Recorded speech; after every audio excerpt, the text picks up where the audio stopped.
नमस्कार। मेरा नाम अशोक कुमार है। SKR college Barbigha. प्राचीन भारतीय इतिहास के स्रोत के इस कड़ी में आज सिक्के, भवन एवं स्मारक, मूर्ति और चित्रकला की चर्चा करूंगा। सबसे पहले सिक्के। पुरातात्विक सामग्री में सिक्कों का स्थान भी कुछ कम महत्वपूर्ण नहीं है। भारत के प्राचीनतम सिक्कों पर अनेक प्रकार के चिन्ह उत्कीर्ण हैं। इन पर किसी प्रकार के लेख नहीं है। ये सिक्के आहत सिक्के कहलाते हैं। इन पर जो चिन्ह बने हैं इनका ठीक ठाक अर्थ ज्ञात नहीं है। इन सिक्कों को राजाओं के अतिरिक्त संभवतः व्यापारियों, व्यापार श्रेणियों और नगर निगमों में चालू किया गया था। इनसे इतिहासकारों को विशेष सहायता नहीं मिली है, किंतु जब उत्तर पश्चिम भारत में बैक्टीरिया के हिंद यूनानी शासकों ने अधिकार कर लिया और सिक्का लेखों वाले अपने सिक्के चलाए, तो भारतीय शासक भी सिक्का लेख वाले सिक्के चलाने लगे। इन सिक्कों पर सिक्का लेख के अतिरिक्त बहुधा सिक्कों को चालू करने वाले शासक की आकृति भी होती थी। ये सिक्के प्राचीन भारत का राजनीतिक इतिहास लिखने बहुत उपयोगी सिद्ध हुए।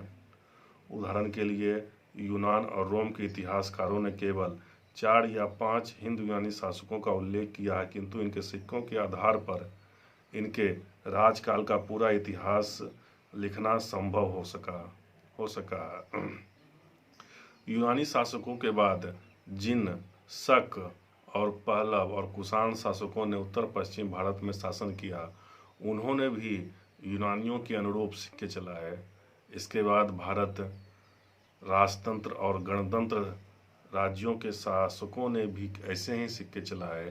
पांचाल के मित्र शासकों और मालवा तथा यौधेय आदि गणराज्य का पूरा इतिहास उसके सिक्कों के आधार पर लिखा गया। गुप्त सम्राटों का इतिहास अधिकतर उनके अभिलेखों के आधार पर लिखा गया है, किंतु उनके सिक्कों से भी उनकी उपलब्धियों पर पर्याप्त प्रकाश पड़ता है। गुप्त साम्राज्य के पतन के बाद के भारत के इतिहास को जानने के लिए तात्कालिक सिक्के बहुत उपयोगी सिद्ध हुए, क्योंकि हर्ष जैसे प्रसिद्ध शासक के तथा चालुक्य, राष्ट्रकूट और प्रतिहार और पल्लव के शासकों के बहुत कम सिक्के मिले हैं। सिक्के यदि बड़ी संख्या में एक स्थान पर मिले तो यह अनुमान लगाया जाता है कि सिक्कों का प्राप्ति स्थान शासक के राज्य का भाग था। यदि सिक्कों पर कोई तिथि उत्कीर्ण हो तो उसका राज्यकाल का पता चल जाता है। सिक्कों के पृष्ठ भाग पर जिन देवताओं की आकृति बनी हो तो उससे शासक के धार्मिक विचार जाने जाते हैं। सिक्कों में जब सोने के अपेक्षा खोट की मात्रा अधिक होती है तो अनुमान लगाया जाता है कि उस समय राज्य की आर्थिक दशा अच्छी नहीं थी। गुप्त शासकों के सिक्कों से हमें उनके काल की कुछ प्रमुख घटनाओं की जानकारी मिलती है। उदाहरण के तौर पर समुद्रगुप्त के कुछ सिक्कों पर यूप बना है और अश्वमेघ पराक्रम शब्द खुदे हुए। इससे इस बात की पुष्टि होती है कि उसने अश्वमेघ यज्ञ किया था। चंद्रगुप्त के चांदी के सिक्कों से यह अनुमान लगाया जाता है कि उसने शकों को पराजित किया होगा, क्योंकि उस समय चांदी के सिक्के केवल पश्चिमी भारत में ही चलते थे। गुप्तकालीन सिक्के बहुत कलात्मक हैं। इन सिक्कों में तात्कालिक जनता की साहित्य और कला में रुचि की झलक स्पष्ट दृष्टिगोचर होती है। यद्यपि मुद्राओं से सांस्कृतिक, राजनीतिक तथा सामाजिक महत्व की अनेक सूचनाएं मिलती है, किंतु यह नकारा नहीं जा सकता है कि मुद्रा प्रणाली का आगमन मानव की आर्थिक प्रगति का एक महत्वपूर्ण चरण है और मुद्रा शास्त्र का प्रयोग मुख्यतः आर्थिक इतिहास के गठन के लिए होना चाहिए, जो दुर्भाग्य से भारत में नहीं हो रहा है। सिक्कों का भिन्न भिन्न धातुओं में पाया जाना, धातुओं की मात्रा का निर्धारण, सिक्कों के भार मानक का निर्धारण, सिक्कों की प्रधानता एवं अनुपस्थिति, ये सभी प्राचीन भारत के आर्थिक इतिहास लेखन को नई दिशा प्रदान कर सकते हैं और इस दिशा में डॉक्टर कौशाम्बी के आहत मुद्राओं का जो अध्ययन प्रस्तुत किया गया है वो विशेष महत्व रखता है। अब आते हैं स्मारक और भवन। प्राचीन काल के महलों और मंदिरों की शैली से वास्तुकला के विकास पर पर्याप्त प्रकाश पड़ता है। उदाहरण के लिए उत्तर भारत की मंदिरों की कुछ अपनी विशेषताएं हैं। उनकी कला की शैली नागर शैली कहलाती है। दक्षिण भारत के मंदिरों की कला द्रविड़ शैली कहलाती है। दक्षिणापथ के मंदिरों के निर्माण में नागर और द्रविड़ दोनों शैलियों का प्रभाव पड़ा, अतः वह बेसर शैली कहलाती है।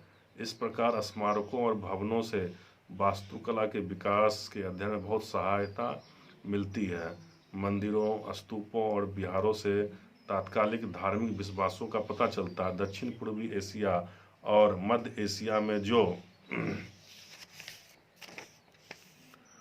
मंदिर और स्तूपों के अवशेष मिले हैं उससे भारतीय संस्कृति के प्रसार पर महत्वपूर्ण प्रकाश पड़ता है।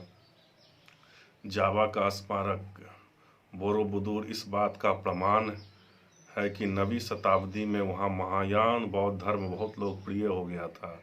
इस प्रकार कला के माध्यम से हम भारत और विदेश के सांस्कृतिक संबंधों का अध्ययन करते हैं। अब आते हैं मूर्तियाँ।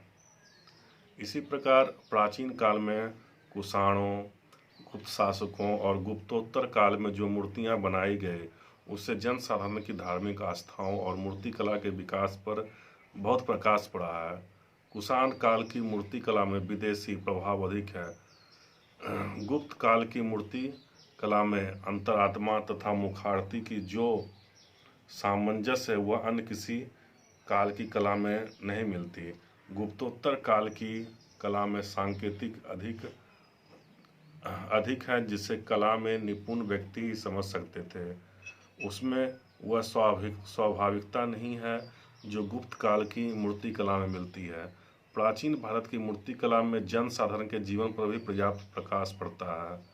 भरहुत, बोधगया, सांची और अमरावती की मूर्ति कला में जन साधारण के जीवन के प्रति सजीव झांकी मिलती है। अब चर्चा करते हैं चित्रकला के बारे में। इसी प्रकार अजंता के चित्रों में मनोभावों की सुंदर अभिव्यक्ति मिलती है। चित्रकला में माता और शिशु या मरणासन राजकुमारी जैसे चित्रों में ऐसे मनोभावों का चित्रण किया गया जो शाश्वत है और जो किसी देश या काल विशेष की बपौती नहीं है। उनमें गुप्त काल की कलात्मक उन्नति का पूर्ण आभास मिलता है। जीवन और कला का अन्योन्याश्रय संबंध है। चित्रकला से हमें तात्कालिक जीवन की झलक देखने को मिलती है।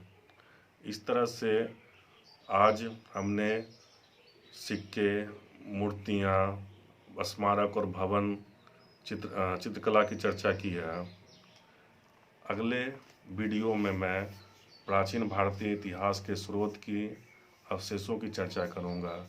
धन्यवाद।